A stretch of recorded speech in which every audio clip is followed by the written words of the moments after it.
Mon âme élève le Seigneur. Exulte, car il a fait des merveilles dans ta vie. Il t'a sauvé de la boue, il t'a racheté.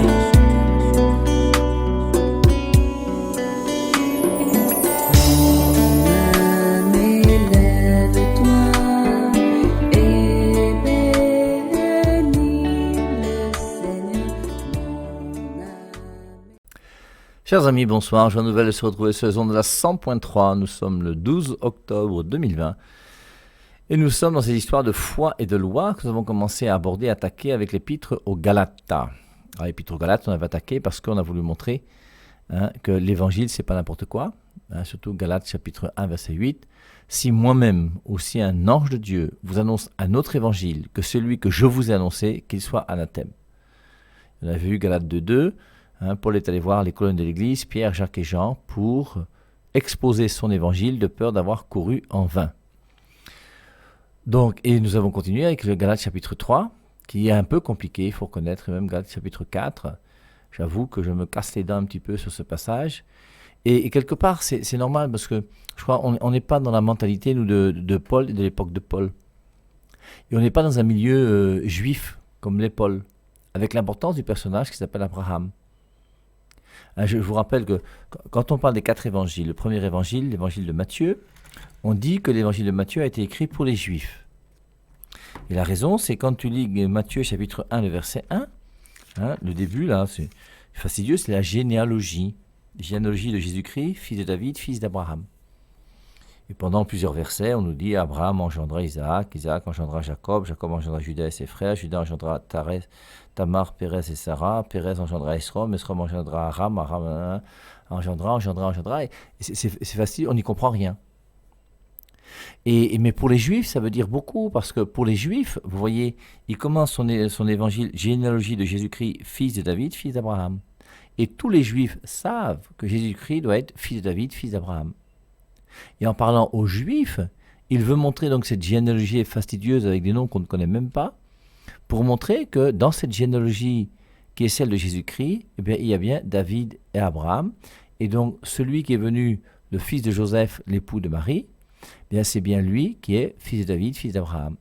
Et tout ce qui avait été annoncé donc dans l'Ancien Testament par rapport à la venue du Messie qui doit venir, qui doit être fils de David, fils d'Abraham, on le retrouve dans cette généalogie qui pour nous est fastidieuse. Et je crois que c'est un peu la même chose. Dans l'Épître aux Galates, on a vu qu'on a affaire à Paul qui a donné la foi chrétienne à ces Galates qui sont là, qui devaient d'abord avoir sans doute des relations avec le judaïsme. Et ensuite, donc, une fois que Paul a exposé son évangile, celui de Jésus-Christ, en montrant que le plus important, c'est la foi. Et la foi va nous libérer. C'est pour ça qu'un peu plus tard, il parlera dans l'Épître aux Galates de la liberté de l'Esprit Saint, la liberté des enfants de Dieu, qui est beaucoup plus intéressante pour nous que cette discussion sur Abraham. Et il est obligé, puisqu'il a affaire à des Juifs, de parler à des gens qui reconnaissent qu'ils ont un père, et leur père c'est Abraham. Et les chrétiens, donc judaïsants, qui sont venus après Paul, pour faire comprendre que, mais bien sûr, nous croyons en Jésus-Christ, bien sûr, c'est Jésus-Christ qui nous sauve. Mais même si on croit que c'est Jésus-Christ qui nous sauve, mais il faut se rappeler que même Abraham, le père des croyants, il a été circoncis. Et la circoncision fait partie de l'alliance. Et donc, c'est pour ça qu'on voit qu'il faut maintenant que Paul trouve l'argument qui lui permet de parler d'Abraham et de montrer que Abraham est en lien direct avec nous comme chrétiens aujourd'hui par la foi, mais que la descendance d'Abraham n'est pas en lien à la circoncision. Et comment faire pour montrer qu'Abraham est sauvé, qu'il est juste par la foi, mais pas par la circoncision? Et c'est ça qui est tout le débat, toute la difficulté de ce que Paul essaie de montrer. Alors il montre bien que la loi est venue après Abraham. Je vous rappelle que dans le livre de la Genèse, vous avez à partir de Genèse chapitre 12 Abraham, ensuite Isaac, Jacob et l'histoire de Joseph. Après l'histoire de Joseph, on va rentrer dans le livre de l'Exode et il y aura l'histoire de Moïse. Et avec Moïse, Exode chapitre 1, sauvé du Nil. Exode chapitre 3, il monte sur la montagne pour recevoir le nom et la mission que Dieu lui confie. Exode chapitre 14, il traverse la mer Rouge. Exode chapitre 20, il donne les 10 commandements. Et les 10 commandements, comme il dit, c'est 430 ans après Abraham. Donc, on comprend que la loi qui fait partie des 10 commandements et dont les 10 commandements, c'est le sommet de la loi, on comprend que la loi est venue beaucoup plus tard. Et par rapport à Abraham, il y a d'abord Abraham qui a la foi, ensuite il va être circoncis et ensuite il y aura la loi. Et c'est pour ça, donc, c'est tout ça que je crois, à mon avis, qu'il veut montrer dans cette épître aux Galates, comme dans l'épître aux Romains. Alors dans l'épître aux Romains, allons-y, faisons un tour dans l'épître aux Romains. Nous sommes, je crois, au chapitre 4, à partir du verset 9. Mais pour atteindre le bonheur, la circoncision est-elle nécessaire ou non? Nous lisons, il a tenu compte de la foi d'Abraham pour en faire un juste. On retrouve le même texte dans le texte de Galates et dans le texte de Romains. Mais pour atteindre le bonheur, la circoncision est-elle nécessaire ou non? Nous lisons, il a tenu compte de la foi d'Abraham pour en faire un juste. C'est Genèse, chapitre 15, le verset 6. La circoncision, c'est Genèse, chapitre 17. Abraham crut en Yahvé, et pour cela, Yahvé le regarda comme juste. Comme Abraham a cru, du fait même qu'il a cru, qu'il a accepté, quitte ton pays, ta parenté, il a quitté son pays, sa parenté. Ceux qui te béniront seront bénis, ceux qui te maudiront seront maudits. Je ferai de toi le père d'une multitude de nations. Il a cru. Il est le père, donc c'est pour ça. Alors, on dit souvent qu'il est le père. Alors, les juifs, je suis d'accord. Les chrétiens, je suis d'accord. Des musulmans, je ne suis pas d'accord. Abraham n'est pas le père des musulmans. Alors eux, ils disent qu'Abraham est leur père. Oui, c'est une chose. Comme les musulmans, comme les témoins de Jéhovah disent que ce sont des chrétiens, alors qu'ils ne sont pas chrétiens, ils ne croient pas à la Trinité. Et il n'y a aucun lien entre Abraham et l'islam. Hein. Je ne vois pas même quelle est la véracité qu'il y a et la vérité qu'il y a du Dieu musulman, du Dieu de l'islam. Le Coran, pour moi, n'est pas inspiré par Dieu. Donc maintenant qu'on veut le raccrocher à Abraham, il n'y a pas de souci, raccrocher à qui vous voulez, comme vous voulez, mais il n'y a pas de lien entre Abraham et Mahomet. Hein, moi, j'en vois aucun, en tout cas. S'il y en a, il faut me le dire. Donc dans Genèse, on est donc dans notre Romains chapitre 4, verset 10, alors, il lui en a tenu compte, mais quand il était circoncis ou avant de l'être. Bien sûr, quand il n'était pas encore circoncis. Et donc Abraham, donc Paul va jouer sur le fait que Abraham va être trouvé juste devant Dieu par sa foi, le juste vivra par la foi avant d'être circoncis. Donc, vous qui êtes devenus chrétiens, vous n'êtes pas obligés de revenir à la circoncision. Puisqu'en revenant à la foi, on dépasse la circoncision et même la loi. Il a reçu la circoncision comme la marque extérieure, le signe de cette justice, fruit de sa foi, d'avant la circoncision. C'est pour ça que maintenant que nous, comme chrétiens, nous serons baptisés, on n'a plus besoin de revenir à la circoncision. Ainsi, il est le Père de tous ceux qui croient sans être circoncis. Et Dieu leur en tient compte pour les faire justes. Abraham est le père des Juifs et des chrétiens parce que c'est le premier qui a eu foi en Dieu. Et il a eu foi en Dieu, il s'est retrouvé juste avant la circoncision. Donc la circoncision n'est pas nécessaire pour avoir la foi. Il est aussi le père du peuple juif, à condition qu'il n'ait pas seulement la circoncision, mais qu'il marche sur les traces d'Abraham, notre père, quand il croyait sans être encore circoncis. Alors c'est une autre chose qui est intéressante, mais c'est juste de passage, c'est quand même, il ne faut pas oublier que dans ce passage-là, on parle de père. Matthieu 23,9 dit « N'appelez personne père sur la terre », oui c'est vrai, mais ça ne veut pas dire qu'il faut appeler personne père. La preuve, c'est que regardez, on parle de notre père Abraham. Et c'est qui en parle? Paul, dans l'épître aux Romains, comme dans l'épître aux Galates. Et le mot père apparaît partout, dans toutes les saintes écritures. Hein. Donc il est aussi le père du peuple juif, à condition qu'il n'ait pas seulement la circoncision, mais qu'il marche sur les traces d'Abraham, notre père, quand il croyait, sans être encore circoncis. Alors il y a d'autres passages, je crois, où il dit que vous avez des gens qui vivent de la loi sans être circoncis, d'autres qui sont circoncis et qui ne vivent pas de la loi. Qui va être juste dans cette histoire-là? Alors, c'est vrai que si nous, aujourd'hui, on devait écrire à des gens qui voudraient revenir à la loi juive, comme ces chrétiens qui sont toujours judaïsants, eh bien, il est clair qu'on prendrait d'autres exemples.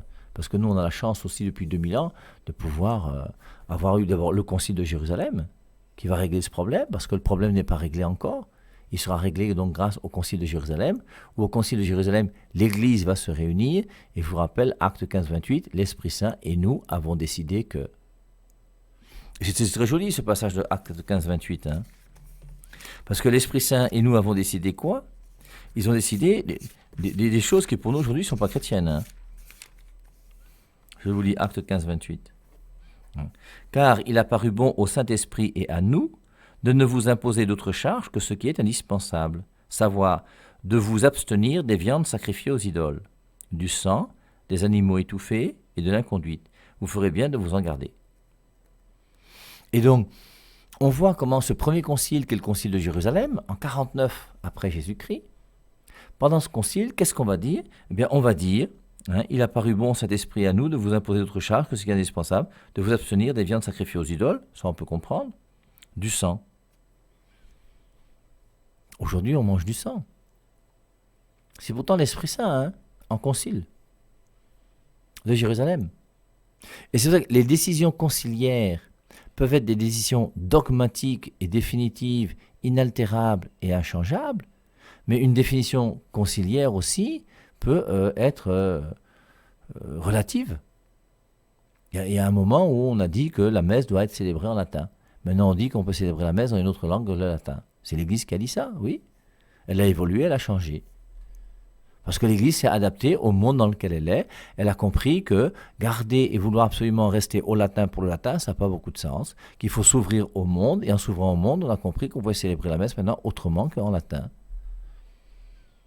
Et donc, les lois liturgiques sont des lois qui changent. La preuve, c'est qu'auparavant, le prêtre célébrait la messe dos au peuple. Maintenant, le prêtre célèbre la messe face au peuple. Il y a des choses qui changent dans l'Église. Mais il y en a d'autres qui ne changeront jamais. La Bible a 73 livres, ça ne changera jamais. Que le Nouveau Testament ait 27 livres, ça ne changera jamais. Qu'il y ait 4 évangiles, Matthieu, Marc, Luc et Jean, je ne vois pas comment ça peut changer.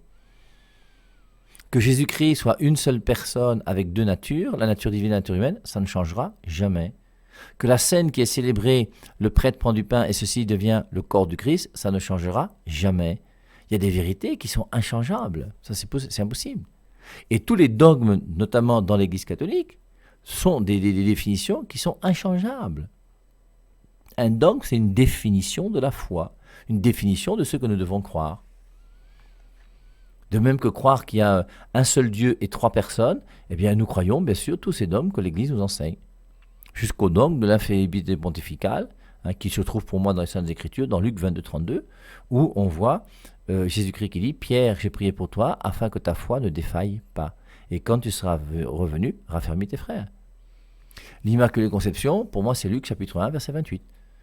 Dans une bonne traduction, il n'est pas dit « toi qui une grâce a été faite », mais « toi qui es pleine de grâce, toi qui es comblée de grâce ».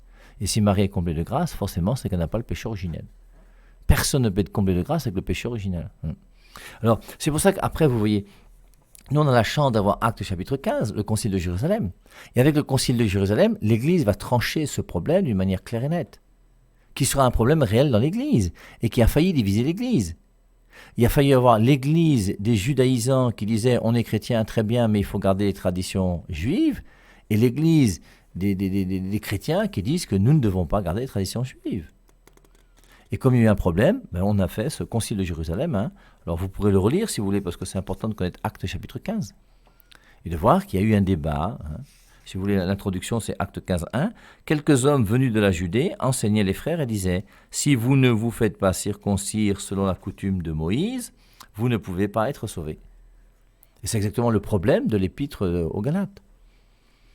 Et il y a des gens qui sont chrétiens, mais qui sont dans la tradition. Quelques hommes venus de la Judée enseignaient les frères et disaient « Si vous ne vous faites pas circoncire selon la coutume de Moïse, vous ne pouvez pas être sauvés. » Il faut recevoir le baptême et la circoncision.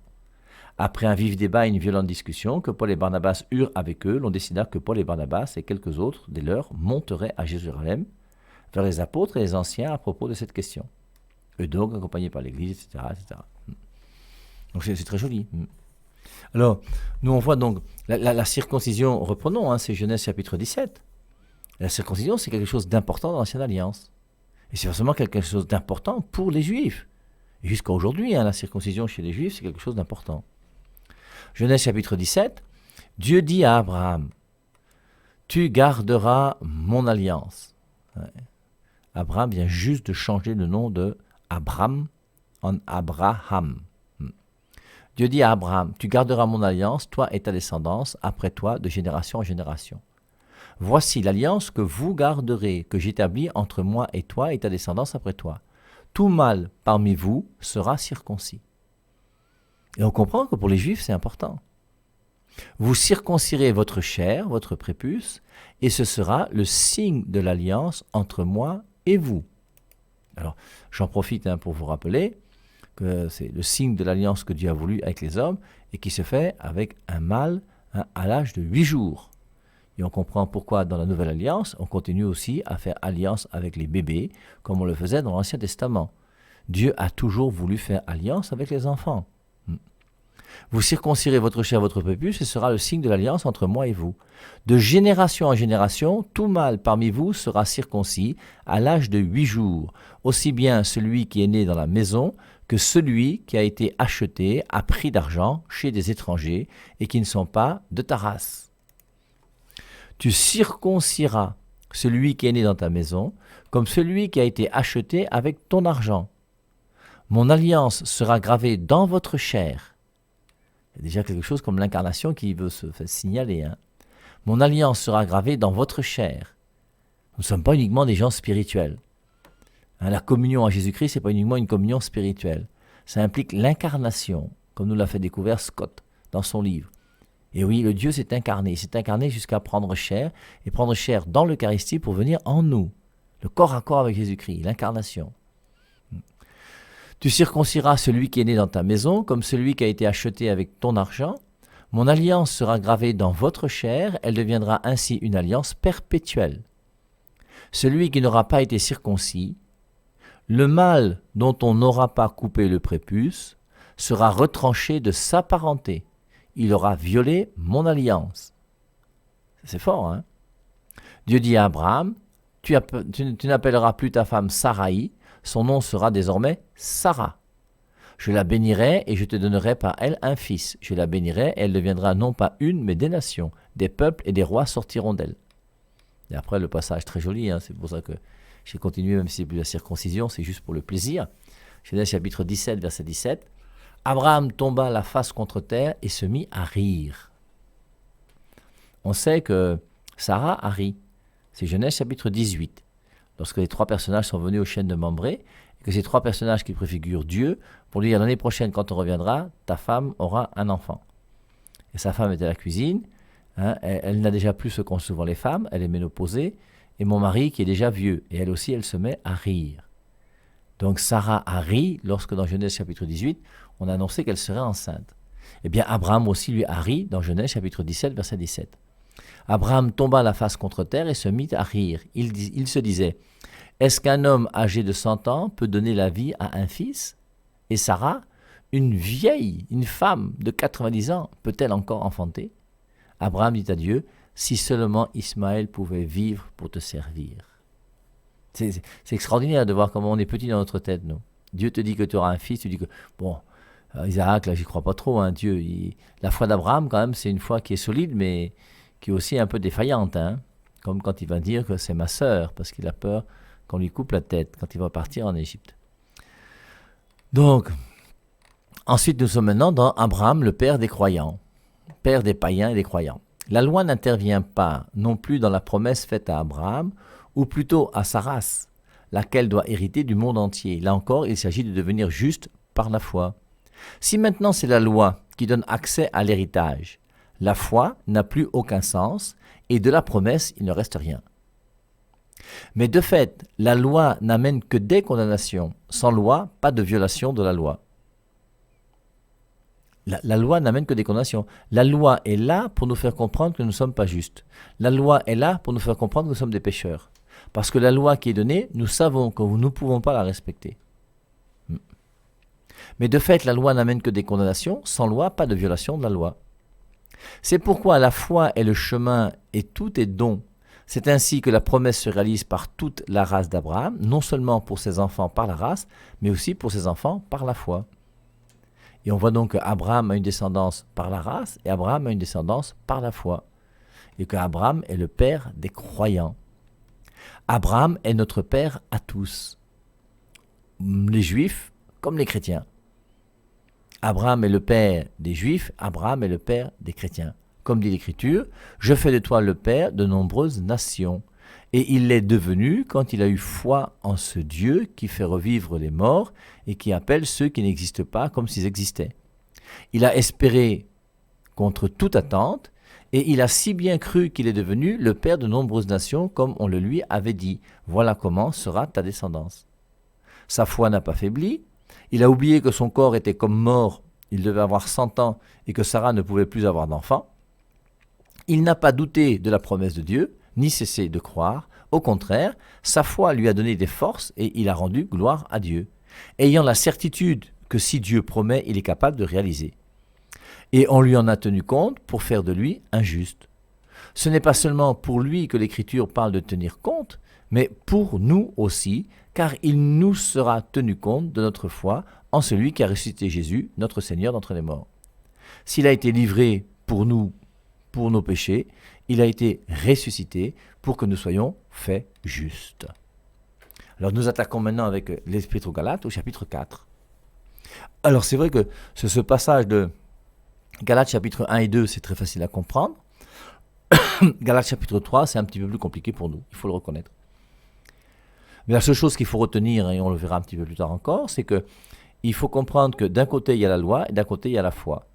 Il y a donc ces chrétiens judaïsants qui veulent revenir à la circoncision, qui veulent revenir à la loi, et Paul fait comprendre que non, l'important c'est la foi. Vous n'avez pas reçu l'Esprit Saint par la loi, vous avez reçu l'Esprit Saint par la foi. Et on avait vu ce matin que la loi ne peut jamais conduire quelqu'un au paradis. Ce qui nous conduit au paradis, c'est la foi. La foi déjà en promesse qui a été faite à Abraham dans Genèse chapitre 12 et qui se réalise pour nous comme chrétiens par la mort du Christ sur la croix.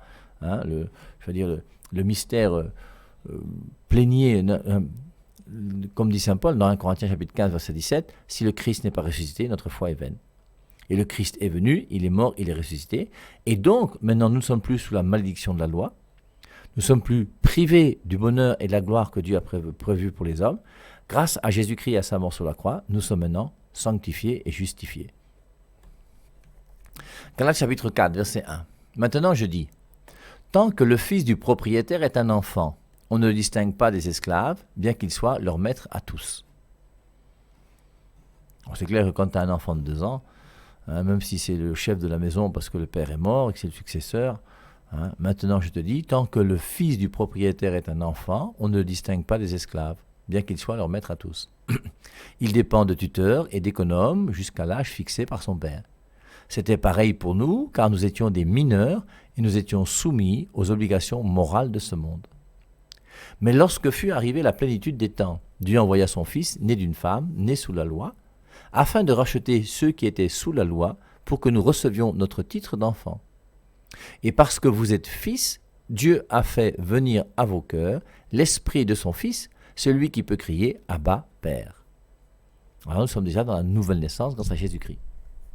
Et le seul passage, je vous rappelle, des 13 épîtres de Paul, où on fait allusion à Marie, c'est ce passage de Galates chapitre 4, le verset 4. Il est né d'une femme. C'est tout ce qu'il dit, rien d'autre. Il est clair que nous, aujourd'hui, si on devait faire un écrit, eh bien, on insisterait davantage sur la place de Marie, des saints, de tout ça. Mais c'est vrai qu'à l'époque de Paul, les saints qui étaient canonisés, ce n'étaient pas nombreux. Il n'y avait aucun saint canonisé à l'époque de Paul. Le seul qui était canonisé, c'est Luc 23, 43, le bon larron. Lorsque Jésus-Christ a dit au bon larron sur la croix, Luc 23, 43, en vérité, je te le dis, 2 points, aujourd'hui, tu seras avec moi au paradis. Donc, mais lorsque fut arrivée la plénitude des temps, Dieu envoya son Fils. Donc, dans cette alliance nouvelle, on voit comment Dieu, Yahvé, dans l'Ancien Testament, qui a fait alliance avec Abraham, Dieu envoya son Fils, né d'une femme, né sous la loi. Et forcément, il est né sous la loi. Marie était juive, Jésus-Christ aussi. Afin de racheter ceux qui étaient sous la loi, pour que nous recevions notre titre d'enfant. Et parce que vous êtes fils, Dieu a fait venir à vos cœurs l'esprit de son Fils, celui qui peut crier « Abba, Père ». Il a montré, dans Galates chapitre 3, l'expérience que nous pouvons avoir par rapport à la foi qui fait que nous sommes liés à l'Esprit Saint. Et l'Esprit Saint qui nous fait crier « Abba, Père ». Parce que par la nouvelle naissance, maintenant que Jésus-Christ est venu, nous sommes réellement des fils. Et maintenant nous sommes fils de Dieu, c'est que Dieu ne s'appelle plus Yahvé, mais Dieu s'appelle Papa, Père. Et c'est pour ça que cette expérience de la nouvelle naissance, qui fait que nous sommes baptisés, plongés dans l'Esprit Saint, va faire que nous allons comprendre que, ayant reçu la vie divine, comme Jésus-Christ qui a la vie divine, Jésus-Christ est devenu mon frère, et maintenant que j'ai la vie divine et que Jésus-Christ est mon frère, je peux appeler son Père, Yahvé, Papa. C'est pour ça que grâce à l'Esprit Saint, celui qui peut crier « Abba, Père ». Donc tu n'es plus esclave, tu es fils. Et comme un fils, Dieu te donne l'héritage. Quand tu es esclave dans une maison et que ton père meurt, l'esclave ne reçoit pas d'héritage. Celui qui reçoit l'héritage, c'est le fils. Et maintenant que grâce à Jésus-Christ, nous sommes devenus héritiers, nous sommes fils adoptifs de Dieu. Et recevant cette adoption de fils, on peut appeler Dieu Papa, Père, et maintenant que lui c'est notre Père, nous avons part à son héritage. Et nous avons part à l'héritage de Dieu. Pas quand on était sous la loi. Sous la loi, personne ne peut avoir part à l'héritage. Il faut devenir fils pour avoir part à l'héritage. Donc tu n'es plus esclave. Je vous rappelle Jean chapitre 15, verset 13, je crois. Il n'y a pas de plus grand amour que de donner sa vie pour ceux qu'on aime. Et puis il dit, je vous appelle plus serviteurs, mais je vous appelle mes amis. Nous ne sommes plus serviteurs de Dieu, nous ne sommes plus esclaves. Nous sommes ses amis. Autrefois, vous ne connaissiez pas Dieu, et vous serviez des dieux qui ne le sont pas. Et puis, vous avez connu Dieu, ou plus exactement, Dieu vous a reconnu. C'est Dieu qui s'est fait connaître et Dieu qui s'est fait révéler. Mais alors, pourquoi revenez-vous à des obligations et à des choses pauvres et sans vie? Vous allez donc de nouveau en être esclave. Maintenant que dans la maison, vous êtes appelé fils, mais comment veux-tu toi-même, maintenant que tu es fils, retourner comme un esclave? Donc tout le problème toujours de l'épître aux Galates que saint Paul résout à sa manière. Dieu vous a reconnu, mais alors pourquoi revenez-vous à des obligations, à des choses pauvres et sans vie? Vous allez donc de nouveau en être esclave, et vous allez observer tel et tel jour, et la nouvelle lune, et cette période-ci, et cette année-là. Vraiment, je crains d'avoir perdu ma peine avec vous. Et c'est vrai que grâce à Jésus-Christ, quand même, nous avons une liberté aujourd'hui qui est extraordinaire et qui est formidable. La liberté des enfants de Dieu, qui fait qu'aujourd'hui nous sommes libres. À partir du moment où tu sais que tu fais la volonté de Dieu, il n'y a pas de souci. Tu restes tranquille et puis tu avances et tu traces. Si ça énerve les gens, tant pis pour eux, c'est tout. Galates chapitre 4, verset 12. Je me suis bien fait l'un de vous, frères. Vous aussi, je vous en prie, soyez comme je suis. J'aime beaucoup ces passages où saint Paul se prend pour quelqu'un qu'on doit imiter. C'est l'humilité de Paul qui dit que imitez-moi. Il faut beaucoup d'humilité pour pouvoir dire à quelqu'un imitez-moi. On peut le dire aussi quand on est orgueilleux, mais ça c'est pas de l'orgueil chez saint Paul. C'est que saint Paul veut utiliser tous les moyens qu'il peut pour essayer de faire comprendre aux gens qu'il y a un salut qui est possible. Je me suis bien fait l'un de vous, frères. Il a même été juif plus que vous tous. Vous aussi, je vous en prie, soyez comme je suis. Vous m'avez toujours bien traité. Vous savez comment j'étais malade tout au début, quand je vous ai évangélisé. Et il montre qu'il a pris de la peine, il était même malade. Et malgré ça, il a cherché à vous faire découvrir qui était Jésus-Christ. Et il les rappelle. Là, il va utiliser un argument affectif pour essayer de leur faire comprendre combien vous-même, vous avez été sympathique avec moi. Moi aussi, j'étais sympathique avec vous. Vous savez comment j'étais malade tout au début quand je vous ai évangélisé. Mon état de santé était pour vous une épreuve, mais vous ne m'avez pas pour autant méprisé ou montré du dégoût. Au contraire, vous m'avez reçu comme un ange de Dieu, comme le Christ Jésus. Et il rappelle, quand j'étais là, rappelez-vous, vous m'avez reçu. C'était formidable, je vous en remercie, c'était beau. Mais qu'est devenu ce bonheur parfait? Car je ne mens pas. Vous vous seriez arraché les yeux pour me les donner. Alors, suis-je maintenant votre ennemi parce que je vous dis la vérité? La vérité n'est pas toujours bonne, Il ne faut pas avoir peur de la vérité, mes amis. Que personne d'entre vous n'ait peur de la vérité. Soyez comme Scott Hahn, qui a accepté de refuser un beau job comme doyen d'université. On lui a proposé ça à 26 ou 28 ans, alors qu'il pensait l'avoir peut-être à la fin de sa vie à 50 ans. Il a dit, il a refusé. Il aurait eu l'argent avec et tous les choses collatérales, là, comme on dit souvent, non? Et au nom de la vérité, il n'a pas pu. Ce serait devenu une sommité protestante. Il a refusé, parce qu'il a voulu la vérité. Et à cause de ça, il ne sait pas comment il va gagner sa vie demain. Et heureusement qu'il aura eu une bourse pour continuer là où il va partir, pour essayer de réfléchir sur ce qu'est la vérité. N'ayons pas peur de la vérité.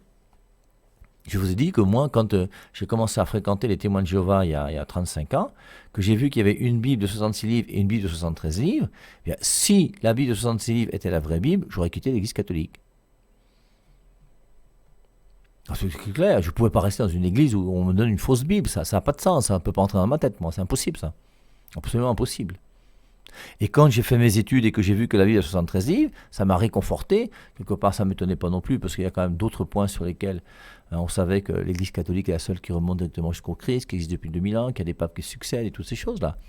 Ça n'a fait que renforcer, mais c'est important que nous puissions aimer la vérité. Mais qu'est devenu ce bonheur parfait? Car je ne mens pas. Vous seriez arraché les yeux pour me les donner. Alors suis-je maintenant votre ennemi parce que je vous dis la vérité? Et la vérité, c'est quelque chose qui est capital. Consacre-les dans la vérité. Ta parole est vérité. Jean 17, 17. Il n'a pas dit consacre-les dans l'amour. Consacre-les dans la vérité. Ta parole est vérité. Donc Galates chapitre 4, je suis au verset 17. Là-bas, on est plein de zèle pour vous, mais dans le bon sens.